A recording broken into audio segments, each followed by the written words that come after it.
kita akan melihat apa rencana Tuhan di dalam kehidupan kita. Saudaraku, sebelum saya teruskan, ada satu pertanyaan. Bertanya seperti ini, pendeta, mengapa pendeta membuat perbedaan dosa? Ada dosa ketidaktahuan atau kelemahan. Bukankah dosa itu sama saja? Nah, saudaraku, dosa betul sama saja. Tidak ada dosa putih, tidak ada dosa. Tapi dosa yang tidak bisa diampuni, ini sangat jelas. Saya tadi malam memberikan ilustrasi tentang orang yang memanah ya dengan anak panah. Nah, dosa tidak tahu yaitu dia dikasih panah, anak panah dikasih panahnya, suruh memanah untuk tembak di sasaran, dia tidak bisa buat. Bahkan meleset jauh. Nah, itulah kalau kita katakan dia tidak tahu. Kita katakan bodoh, betul bodoh, karena dia tidak tahu. Nah, Tuhan tidak akan menghukum orang yang tidak tahu. Tadi malam saya katakan tugas kita adalah sampaikan kabar keselamatan buat mereka. Kemudian ada dosa kelemahan. Tidak cukup ahli, dia tidak cukup pandai atau kuat untuk bisa mengenai sasaran.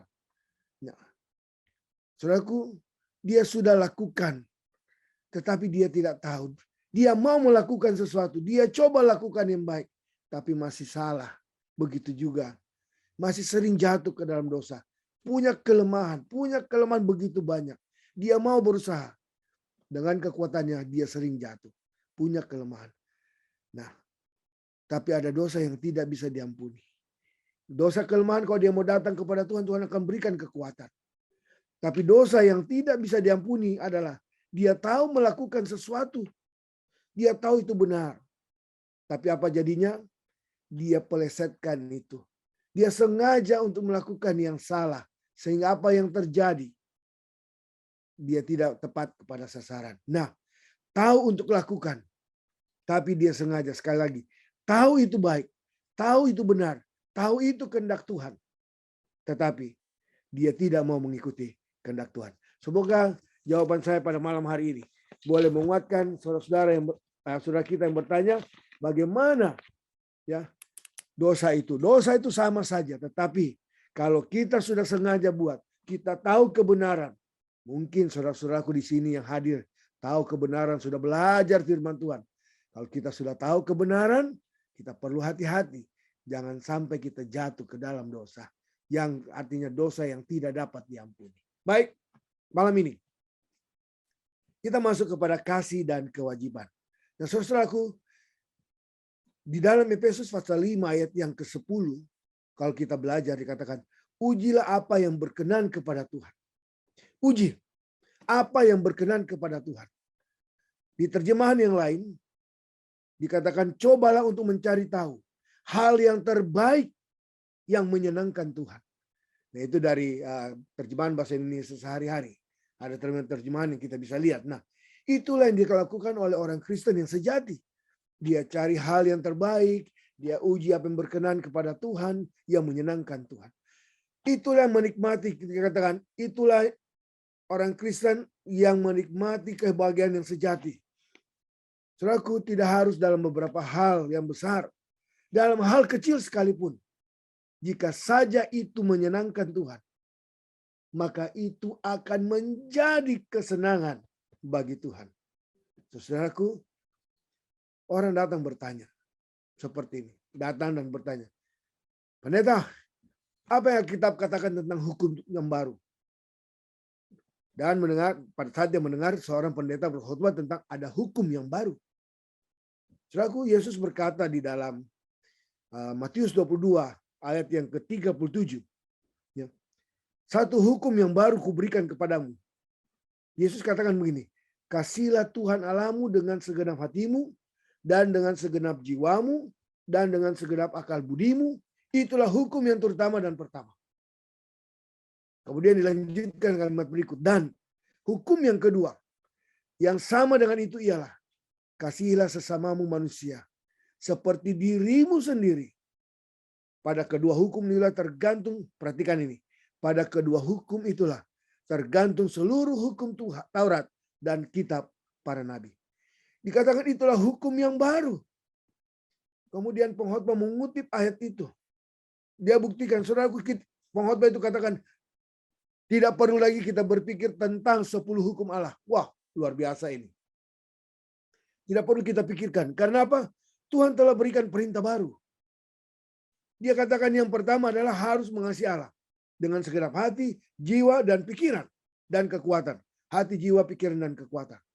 Hukum yang kedua, mengasihi sesama manusia seperti dirimu sendiri. Cukup. Tuhan sudah berikan itu. Tidak perlu turut 10 hukum. Yang penting kasih kepada Tuhan.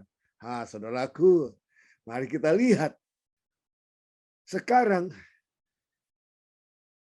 dia katakan, itu hukum yang baru. Tuhan kasih. Tidak perlu yang lama. Mari kita lihat, kita uji. Apakah itu baru atau memang sudah lama. Mari kita lihat dalam kitab Ulangan. Buku keempat. Ya, kitab Ulangan. Dari Ulangan 6 ayat yang kelima. Kita lihat begini. Dikatakan begini. Kasihilah Tuhan Allahmu dengan segenap hatimu, dan dengan segenap jiwamu, dan dengan segenap kekuatanmu. Berarti hukum yang dikatakan baru itu sudah ada. Sudah ada sejak dahulu. Kasihilah Tuhan Allahmu dengan segenap hatimu, dengan segenap jiwamu, dengan segenap kekuatanmu. Buku ketiga dari Alkitab, Imamat 19 ayat 18 katakan, jangan engkau menuntut balas dan janganlah menaruh dendam terhadap orang-orang sebangsamu. Melainkan, kalimat berikut lagi, kasihilah sesama manusia seperti dirimu sendiri. Akulah Tuhan. Saudaraku, berarti kasihilah Tuhan Allahmu dengan segenap hatimu, kasihilah sesama manusia seperti dirimu sendiri. Sudah ada. Kitab suci telah diberikan oleh Tuhan melalui Musa. Lebih dari 1.500 tahun yang lalu. Saudaraku, ini sudah diberikan. Berarti bukan lagi hukum baru. Saudara yang kasih dalam Tuhan, apa yang Tuhan maksudkan ketika dia berkata, aku berikan perintah baru. Kalau gitu apa yang Tuhan berikan maksudkan? Ini adalah fakta bahwa orang Israel telah jatuh ke dalam legalisme. Merasa bahwa kalau menurut dia akan diselamatkan. Orang Israel sudah jatuh ke dalam legalisme. Saudara yang kasih dalam Tuhan, Yesus berkata kepada mereka, kamu menjadi terlalu berhati-hati terhadap kata-kata dari hukum, tetapi kamu telah kehilangan arti dari hukum tersebut. Kata-kata dari hukum tertulis, jangan membunuh. Tapi arti dari hukum itu adalah, jika kamu benci saudaramu sendiri, kamu adalah seorang pembunuh. Itu kata Tuhan. Kata-kata dari hukum tertulis seperti ini. Jangan bersinah, itu kata-kata dari hukum. Tapi arti dari hukum itu adalah, jika kamu melihat seorang wanita dan menginginkan dia, maka kamu sudah bersinah di dalam hatimu sendiri. Saudaraku, hukum Tuhan itu di dalam bahasa asingnya adalah simple but comprehensive. Sangat sederhana, tetapi menyangkut secara keseluruhan. Sekarang Yesus datang untuk memenuhi hukum. Dan dia berkata dalam Matius 5:17. Perhatikan kalimat ini. Kalau saudara ada Alkitab, mari kita buka Alkitab kita. Matius pasal 5 ayat yang ke-17. Dikatakan, janganlah kamu menyangka bahwa aku datang untuk meniadakan hukum Taurat atau kitab para nabi. Kemudian Tuhan katakan, aku datang bukan untuk meniadakannya, melainkan untuk menggenapinya. Aku datang supaya aku bisa turut hukum. Aku datang supaya aku bisa lakukan apa yang disampaikan oleh firman Tuhan.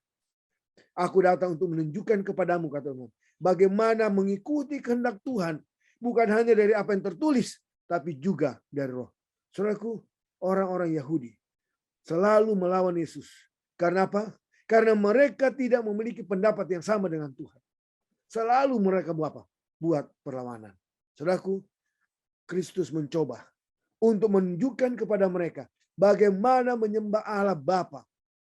Tapi mereka begitu terbiasa melakukan dengan cara mereka sendiri. Sehingga mereka benci Bapa. Yesus berkata kepada mereka, aku akan memperkenalkan ide yang baru. Namun, yang dia lakukan hanyalah mengutip Alkitab. Yesus berkata, kasihlah Tuhan Allahmu dengan segenap hatimu, dengan segenap jiwamu, dengan segenap akal budimu, dan apa? Kasihlah sesamamu manusia seperti dirimu sendiri. Tadi kita sudah lihat, Tuhan mengutip itu dari buku mana? Bilangan, ya, Ulangan, ya, dari buku Ulangan dan Imamat. Yesus mengutip itu. Dan sekarang Rasul Paulus berkata, kasih adalah kegenapan hukum Taurat. Roma 13 ayat 10. Saudara lihat. Roma 13 ayat 10. Yang topik kita malam ini adalah kasih dan kewajiban. Bagaimana Roma 13 ayat 10 katakan? Itu adalah kegenapan. Kasih adalah kegenapan dari hukum Taurat. Malam ini saya ingin menunjukkan kepada saudara betapa praktisnya pernyataan Paulus itu. Betapa praktisnya apa yang dia katakan. Pertama, kita harus mengasihi Allah dengan segenap hati, jiwa, dan akal budi. Oke. Jika saudara dan saya kita mengasihi Allah dengan cara itu, kita akan menjaga 4 perintah pertama. Hukum itu ada 2 loh batu. Hukum. 4 perintah pertama itu untuk Allah. Dan 6 sesama manusia. Mari kita lihat. Jika kita mengasihi Allah, maka kita akan menjaga 4 perintah yang pertama. Apa hukum pertama? Saudara, hukum pertama adalah di sana dikatakan jangan ada ilah lain. Jangan ada ilah lain di hadapanku. Jangan ada Allah lain.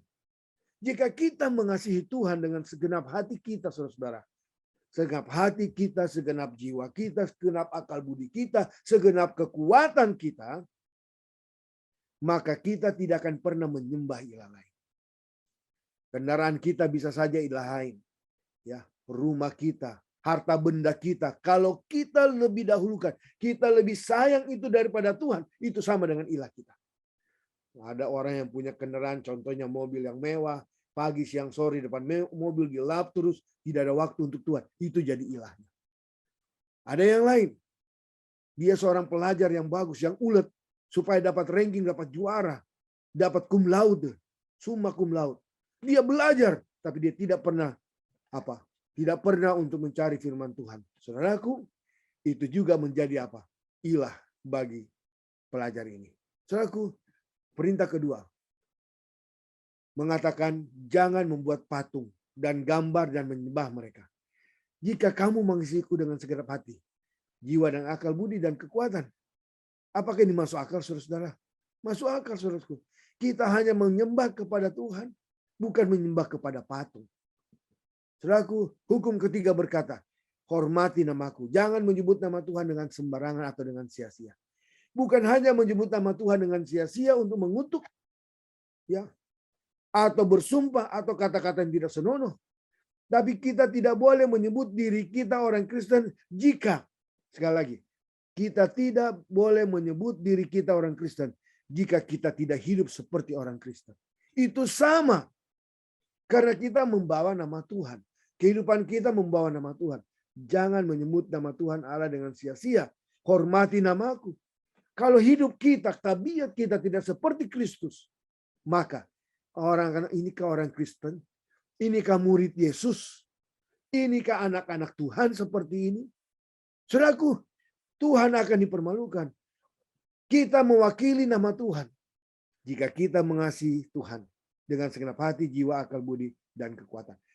Kita harus wakili nama Tuhan melalui kehidupan kita.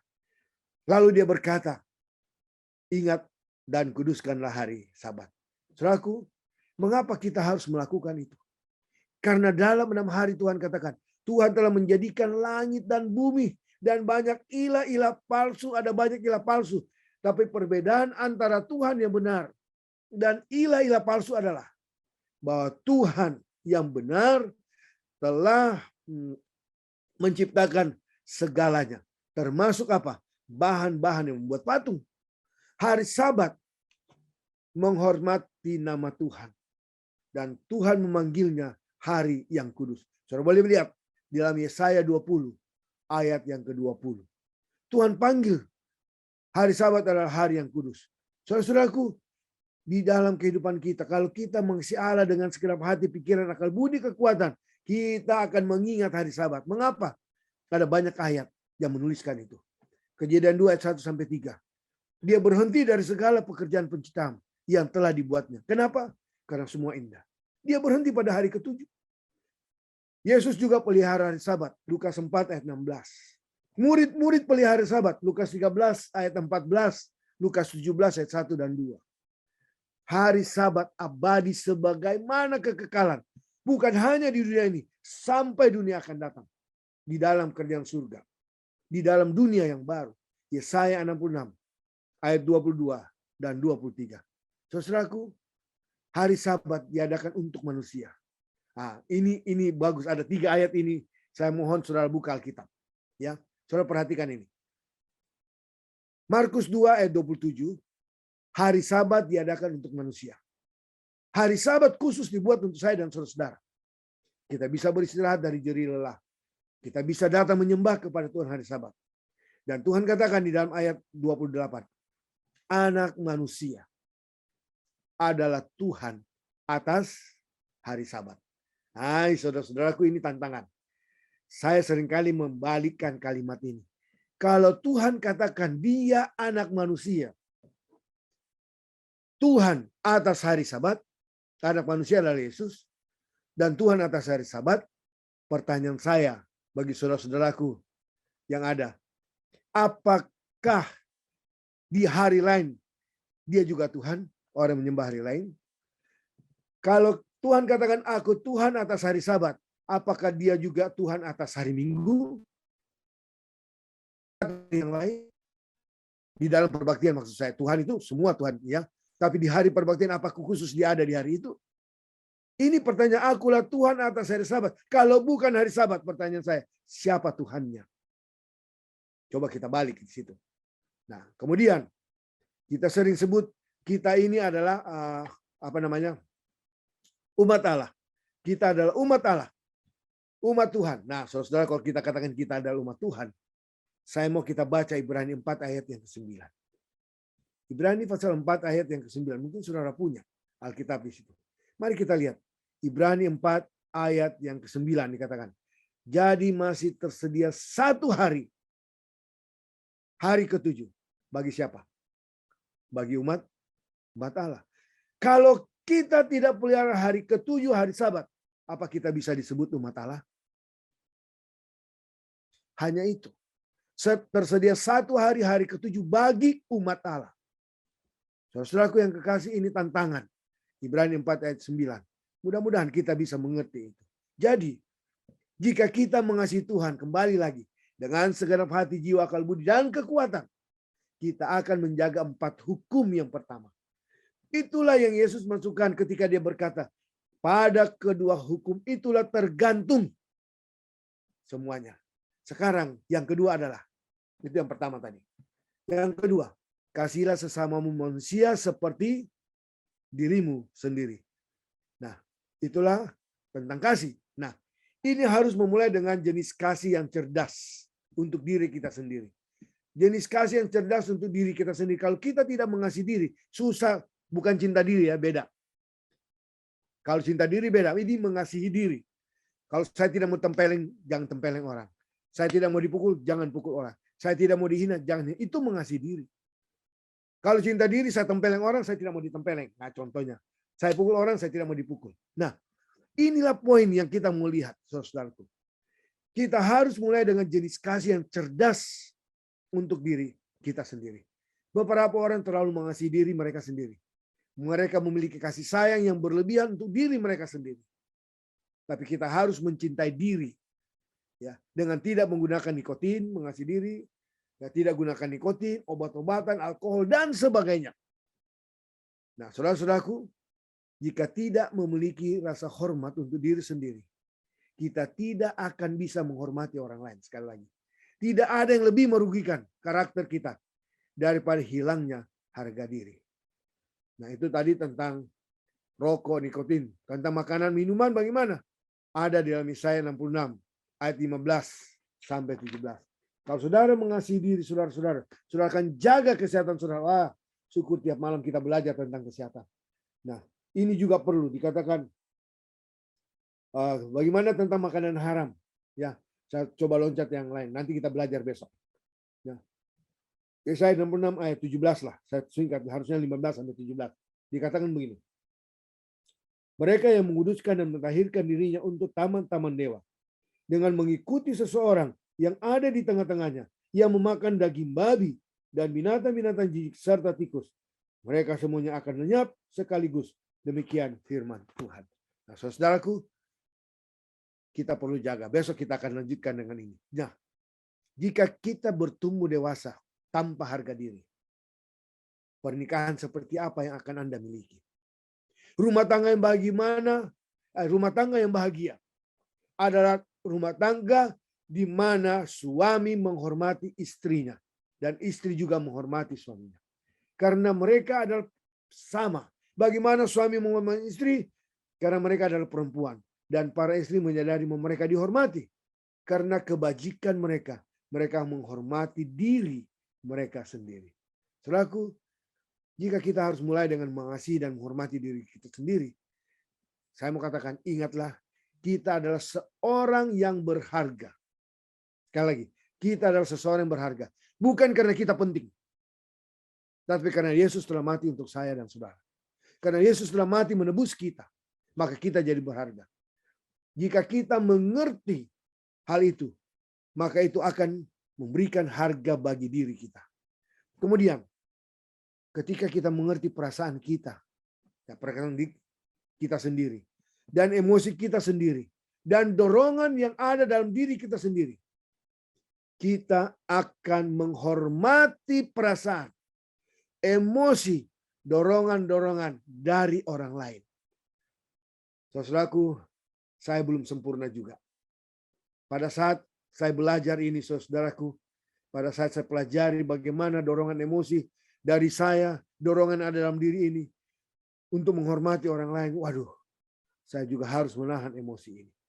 Jika kita mengasihi sesama, dikatakan seperti diri kita, kita akan memulai dengan menghormati orang lain, mengasihi orang lain.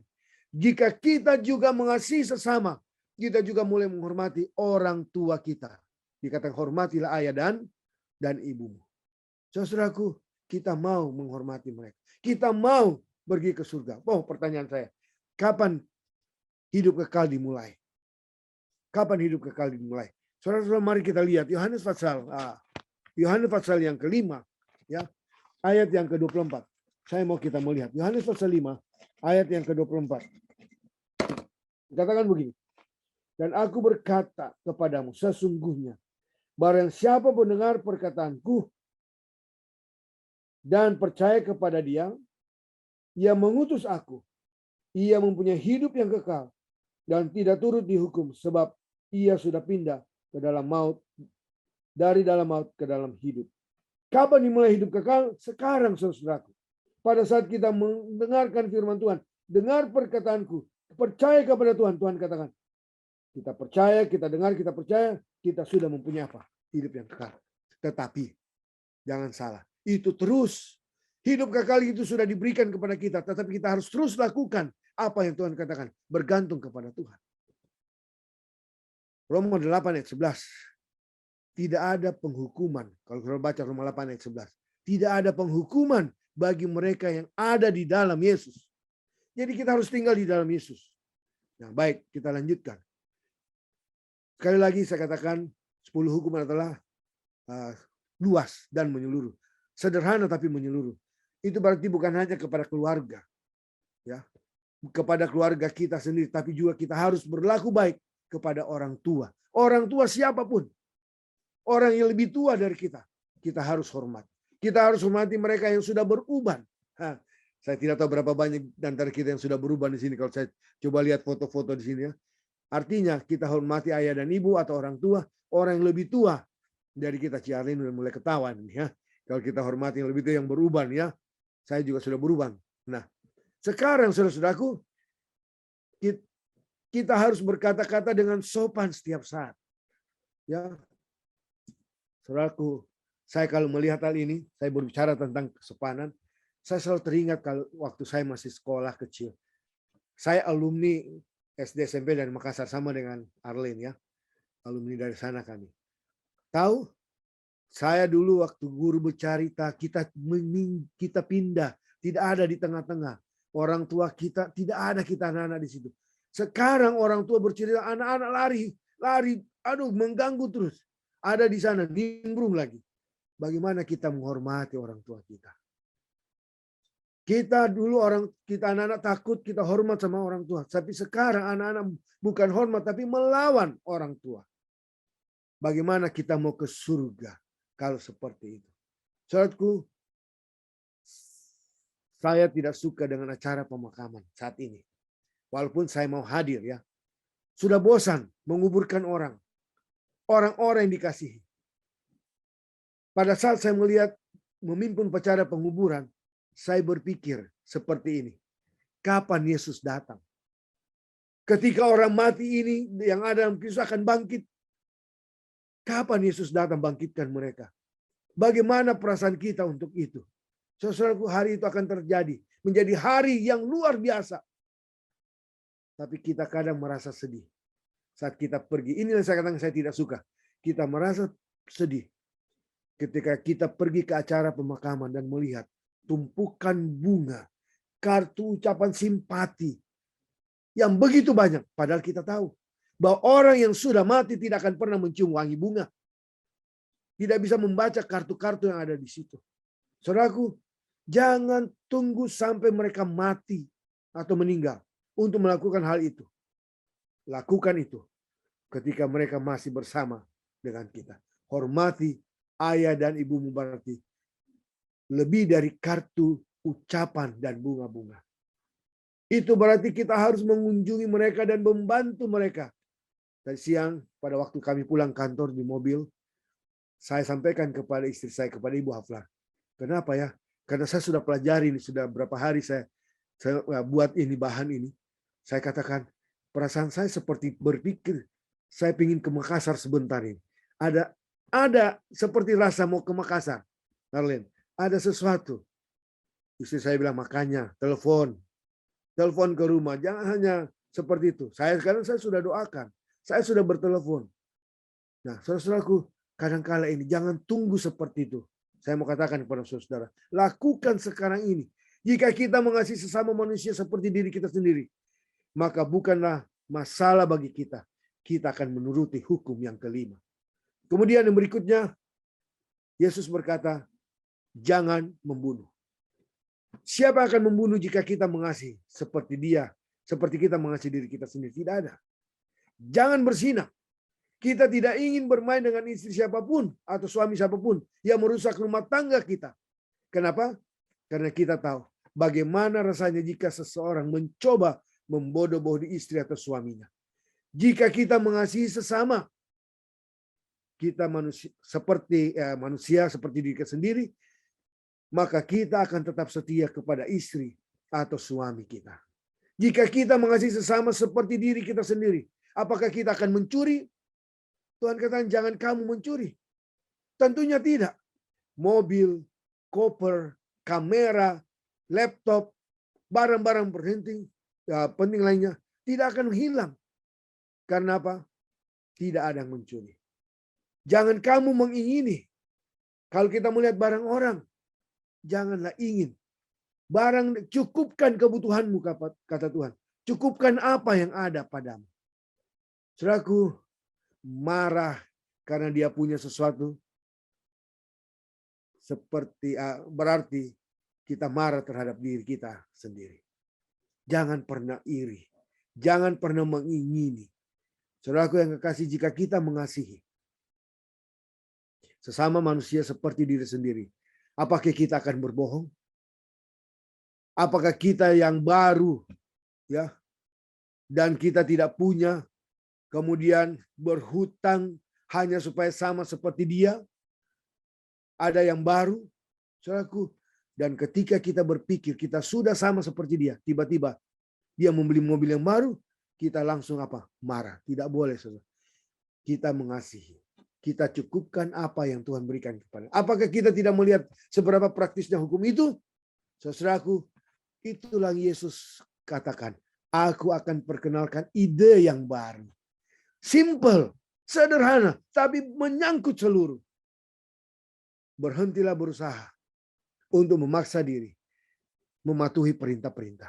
Jika kita hanya jatuh cinta kepada Yesus, maka kasih itu adalah kegenapan dari hukum. Berhenti berusaha untuk memaksa diri, sekali lagi. Kita tidak punya kekuatan. Hanya mengasihi Yesus, maka kita bisa melakukan hukum itu. Yohanes 15 ayat 5, tinggal dalam aku. Di luar aku, kamu tidak dapat berbuat apa-apa. Itu bagian terakhir dari Yohanes 15 ayat 5. Di luar aku, tinggal dalam aku. Di luar aku, kamu tidak dapat berbuat apa-apa. Saudaraku, kita tidak akan menuruti hukum karena terpaksa.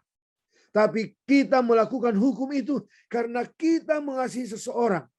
Dan ketika kita mengasihi seseorang, maka kita akan berusaha untuk menyenangkan orang itu. Saudaraku, Yesus berkata dalam Yohanes 14 ayat yang ke-15. Jikalau kamu mengasihi kamu, kamu akan menuruti berapa banyak perintahnya? Kamu akan menuruti segala perintahku. Itulah yang dia katakan secara eksplisit. Dan secara implisit dia mengatakan, jika kamu tidak mengasihi,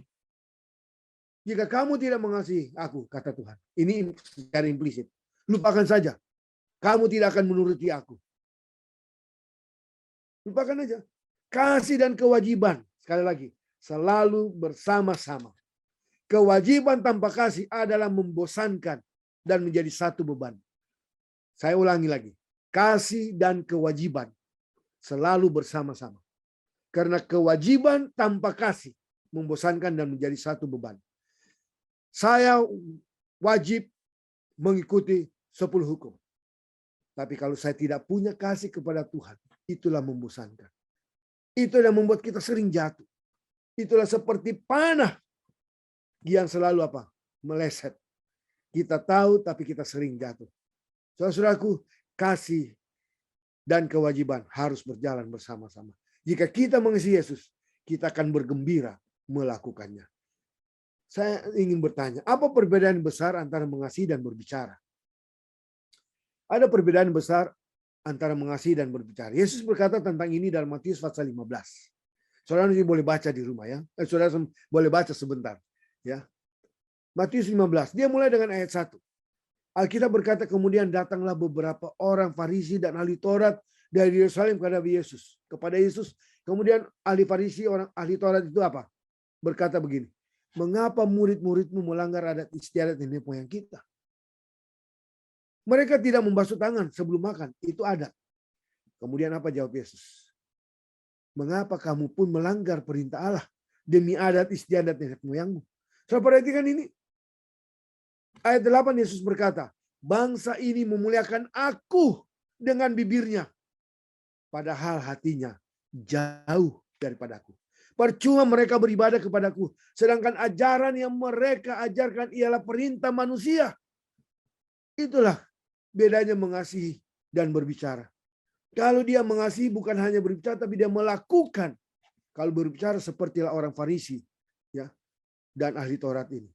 Tuhan katakan percuma mereka beribadah. Mereka ajarkan itu. Tapi mereka ikuti perintah manusia, bukan perintahku. Saudaraku yang kekasih, mereka tidak mengasihi aku, kata Yesus. Itu semua hanyalah omongan murahan. Hanyalah kata-kata murahan. Omong doang, omdo.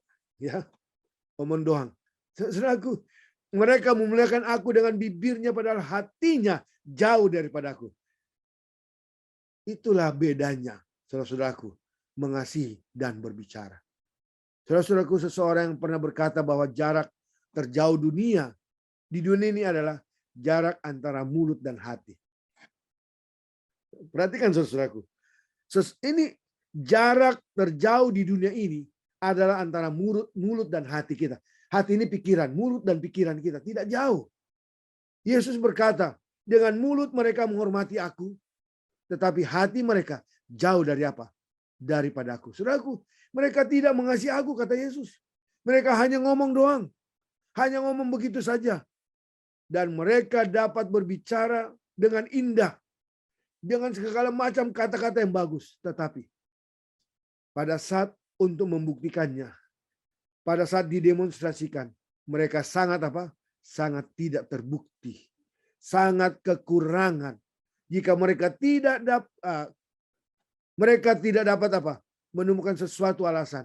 Mereka akan membuat alasan-alasan yang baru. Saudaraku, itulah yang terjadi di dalam kehidupan orang Farisi dan ahli Taurat. Saya tidak mau itu terjadi dalam kehidupan kita.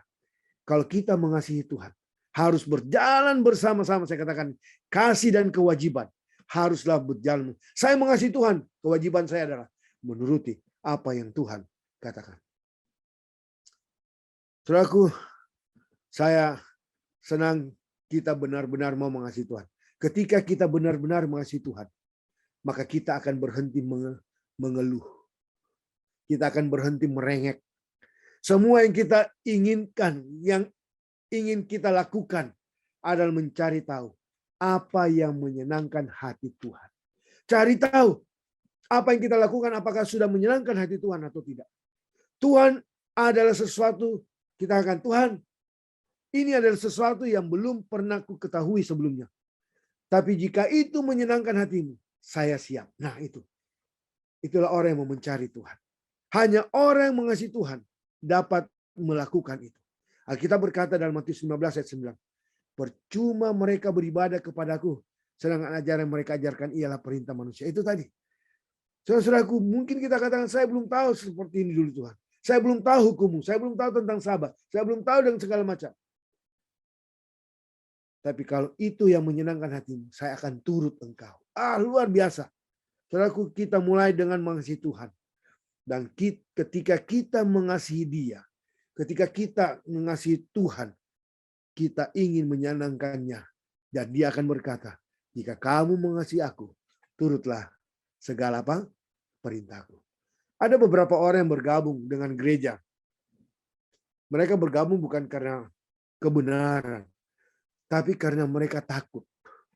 Banyak alasan orang bergabung di gereja. Ada beberapa orang bergabung dengan gereja karena takut. Mereka mendengar tentang neraka.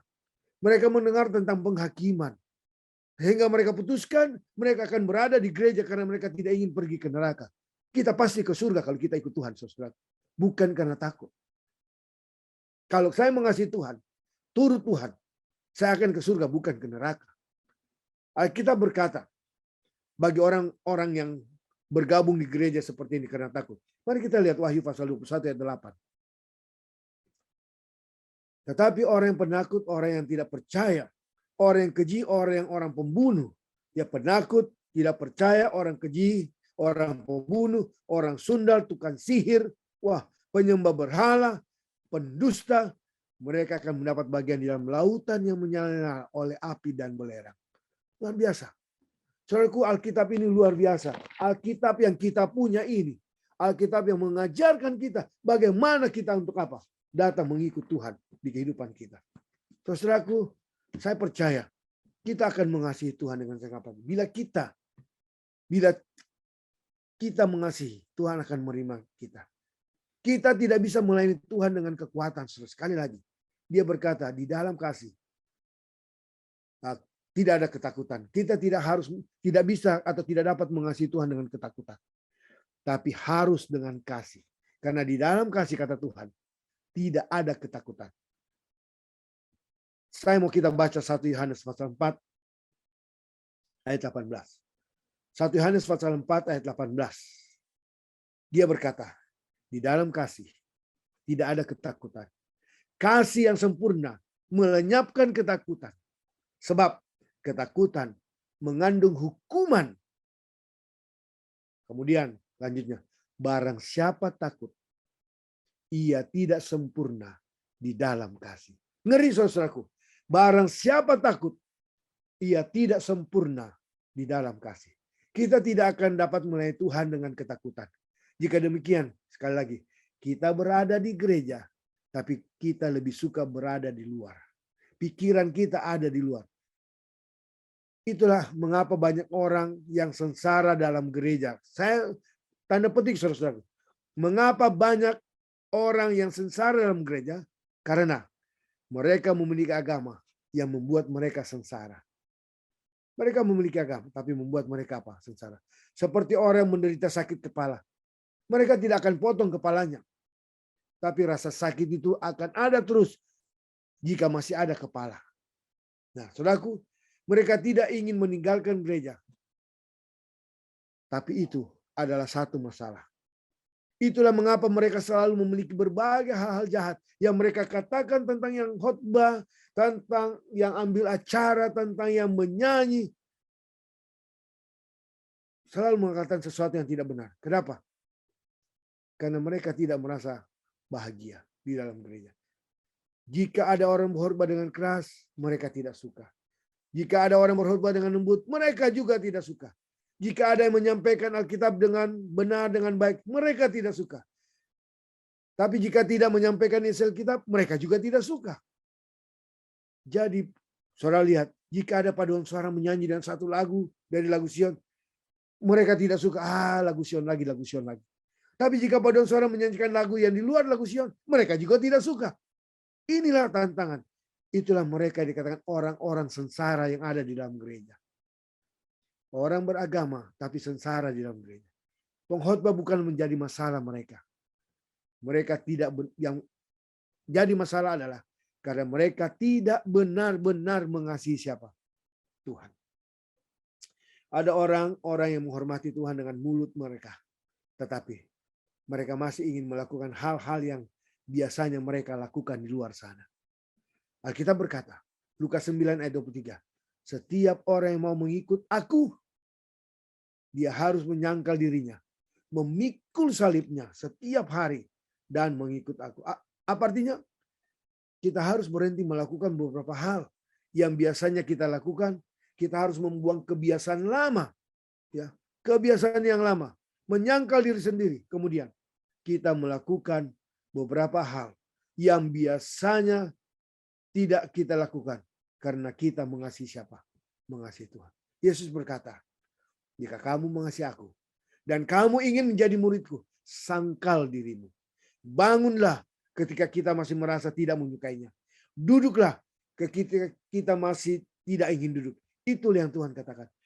Tapi orang yang membenci Tuhan, saudaraku, mereka membenci firman-Nya dan mereka membenci hukum-hukumnya. Apakah Anda tahu mengapa mereka membenci hukum? Ya, karena mereka tidak akan dapat lagi melakukan dan percaya pada dosa. Mereka tidak lagi bisa melakukan, makanya benci hukum itu.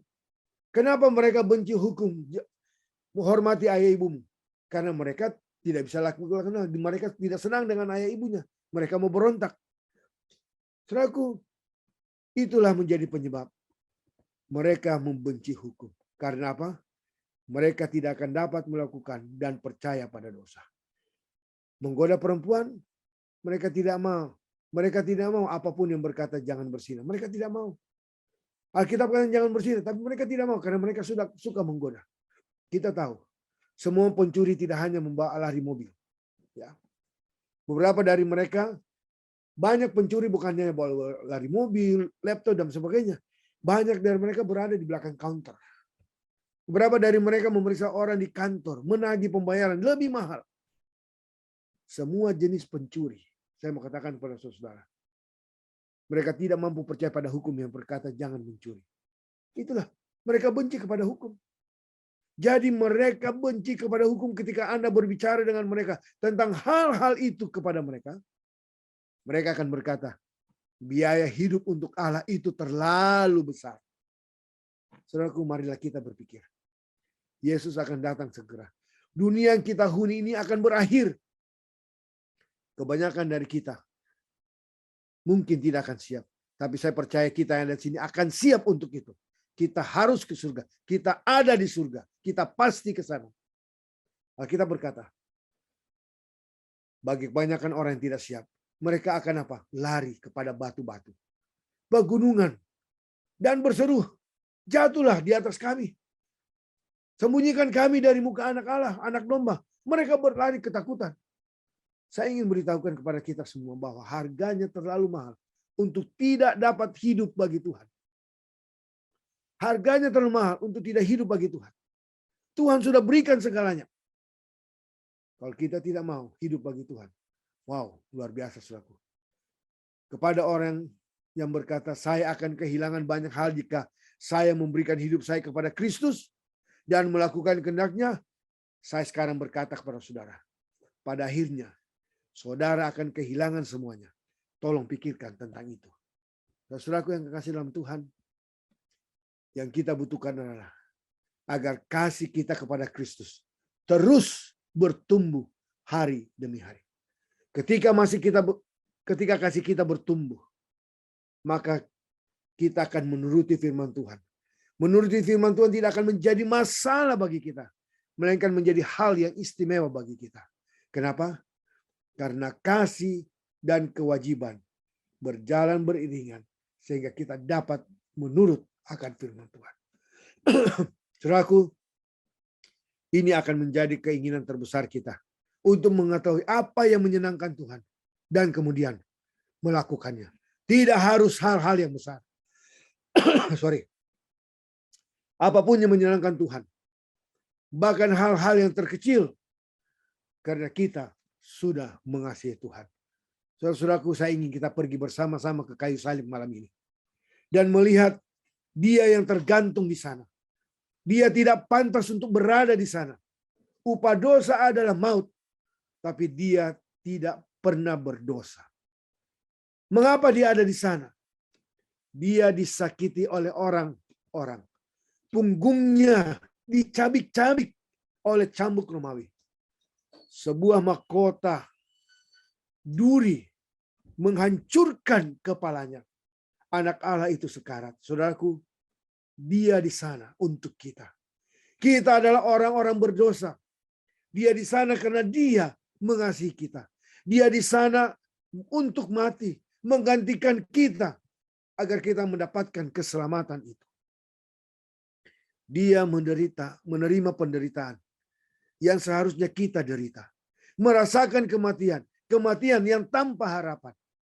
Saudaraku, Yesus yang seharusnya mendapat kebahagiaan yang kekal dan surga, rela menderita apa yang kita seharusnya rasakan agar kita dapat menerima sebagaimana dia pantas diperlakukan. Dia, Yesus, menderita dalam neraka kita. Tanda petik, dalam neraka kita. Dan menawarkan kepada kita surganya. Saudaraku, itulah kasih. Dan Yesus rela melakukan itu semua. Menderita dan mati hanya untuk satu orang pun Yesus rela. Jika hanya saudara orang berdosa, sekalipun yang bertobat dan datang menyerahkan diri, dia rela mati untuk saudara. Itulah kasih. Saudara-saudaraku, dia berkata kepada kita pada malam hari ini, aku ingin engkau mengasihi aku. Kembali. Bukan hanya bicara. Bukan hanya menghormatiku dengan mulutmu, tapi dengan hatimu. Yohanes 14 ayat 5 katakan, jika kamu mengasihi aku, apa yang kita harus lakukan? Kalimat berikut katakan, kamu akan menuruti segala perintahku. Yohanes 5 ayat 2 dan 3. Alkitab dengan jelas berkata, inilah tandanya bahwa kita mengasihi anak-anak Allah, yaitu apabila kita mengasihi Allah serta melakukan perintahnya. Ayat 3. Sebab inilah kasih kepada Allah, yaitu bahwa kita menuruti perintah-perintahnya. Perintahnya itu tidak berat. Itu bukanlah satu beban, saudaraku, tetapi itu menjadi berkat. Itu bukan satu masalah, tapi itu adalah satu kesempatan. Hanya saja dikatakan, itu akan menjadi beban jika kita tidak mengasihi dia. Itu adalah masalah jika kita mencoba memaksakan diri kita sendiri. Tapi kalau kita mengasihi dia, berjalan bersama-sama bagaimana mengasihi Tuhan dan melaksanakan perintahnya, maka itu akan menjadi indah bagi kita. Tetapi ketika kita mengasihi Tuhan, saudaraku, kita harus berikan hidup kita sepenuhnya kepadanya. Minta dia memenuhi hidup kita dengan Roh Kudusnya. Maka kita akan berseru seperti pemazmur katakan. Di dalam Mazmur 40 ayat 8 dikatakan, aku suka melakukan kehendak-Mu ya Allahku. Taurat-Mu ada di dalam dadaku. Kita menikmati waktu kita menuruti Tuhan. Kita mendapatkan kedamaian dalam hidup kita dan kepastian untuk masa depan kita. Masa depan akan menjadi sangat indah bagi mereka yang mengasihi Tuhan dan melakukan kehendak-Nya. Alkitab kembali berkata ini dalam bahasa Inggris. What the future it will be for those For those who love the Lord and do His will. Betapa masa depan yang akan datang bagi mereka yang mengasihi Tuhan dan melakukan kehendak-Nya. Ada masa depan yang luar biasa bagi mereka yang mengasihi Tuhan dan melakukan kehendak-Nya. Berbahagialah mereka yang melakukan perintah-perintah-Nya. Karena apa? Karena mereka akan memperoleh hak atas pohon-pohon kehidupan dan masuk melalui pintu-pintu gerbang ke dalam kota. Apakah Anda ingin termasuk di dalam kelompok itu dengan semua orang tebusan? Saudaraku, para seniman telah mencoba menggambarkan keindahan sempurna dari langit dan bumi yang baru. Itu dijelaskan dalam Wahyu pasal 21. Alkitab katakan di dalam 1 Korintus 2 ayat 9. Apa yang tidak pernah dilihat oleh mata, tidak pernah didengar oleh telinga, yang tidak pernah timbul di dalam hati manusia, semua disediakan Allah untuk mereka yang mengasihi Dia. Bukankah satu hal yang indah? Saya dan saudara bisa pergi ke surga. Dan kita harus pastikan saya akan pasti ada di surga. Kenapa? Karena saya mau mengikut Tuhan dan Tuhan menolong saya untuk itu. Di dalam Yesaya 60 ayat 18 dikatakan, tidak akan ada lagi kabar tentang perbuatan yang kasar di negerimu. Tentang kebinasaan dan atau keberuntungan di daerahmu. Engkau akan menyebutkan tembokmu selamat dan pintu gerbangmu puji atau puji-pujian. Saudaraku yang kekasih, kita telah sampai pada zaman kekerasan. Saat ini kita di zaman kekerasan, zaman edan dulu orang katakan. Tapi Alkitab berkata, bahwa tidak akan ada lagi kekerasan di sana. Kenapa? Serigala aja akan tinggal bersama dengan domba. Macan tutul akan berbaring di samping kambing. Anak lembu akan bagaimana? Akan bermain. Dan anak singa akan makan rumput bersama-sama dengan anak kambing, anak lembu. Dan dikatakan seorang anak kecil akan menggiringnya. Alkitab sudah berkatakan lebih jauh dari itu. Saudara lihat dalam Wahyu 21 ayat 4. Dan ia dikatakan, ini lebih jauh. Wahyu 21 ayat 4. Ia akan menghapus segala air mata. Dari apa? Dari mata mereka. Maut tidak akan ada lagi. Tidak akan lagi perkabungan di sana. Ratap tangis tidak akan ada lagi. Duka cita tidak ada lagi. Sebab segala sesuatu Tuhan katakan yang lama sudah berlalu. Tidak akan ada lagi air mata. Tidak akan ada lagi pemakaman. Tidak akan lagi patah hati. Hanya damai dan sukacita. Dan kegembiraan selamanya. Diberkatilah nama Tuhan.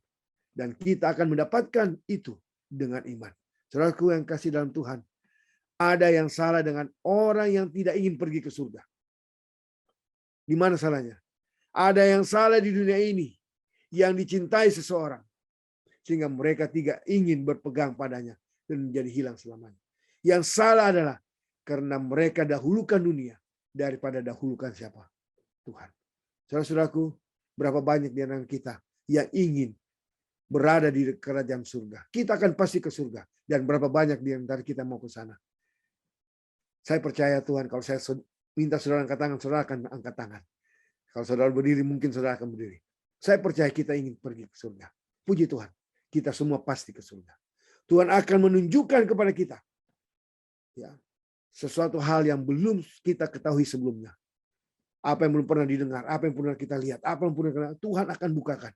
Berapa orang di antara kita yang mengasihi Tuhan, dan mau mengikutinya kemanapun dia suruh, saya percaya kita semua mau. Kalau saudara mau mengasihi Tuhan dan mengikuti Tuhan kemanapun dia pergi, dia suruh kita. Saya mengajak kita untuk tunduk kepala dan kita berdoa bersama-sama. Bapa di surga, Bapa yang penuh kasih. Terpujilah namamu karena kasih-Mu begitu besar. Terima kasih karena pada malam hari ini kami boleh belajar akan kasih sayang Tuhan.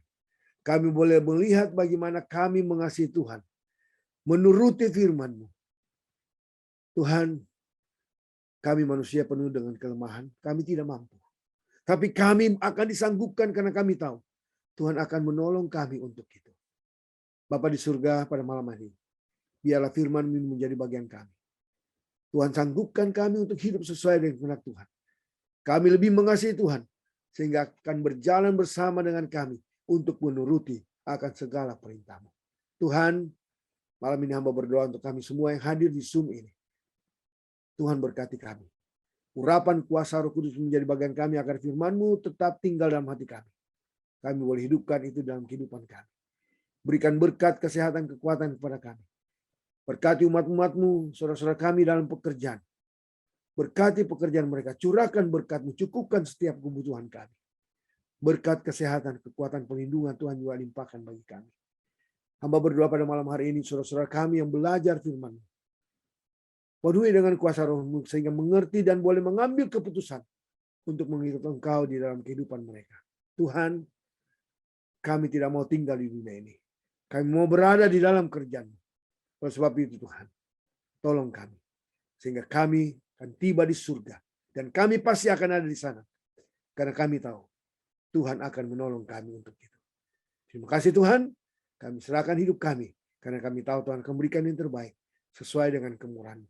Kiranya damai kepada Allah Bapa, kasih daripada Yesus Kristus, serta persekutuan dan kudus memberkati kami semua, sejak sekarang sampai Maranatha. Di dalam nama Yesus kami sudah berdoa dan mengucap syukur.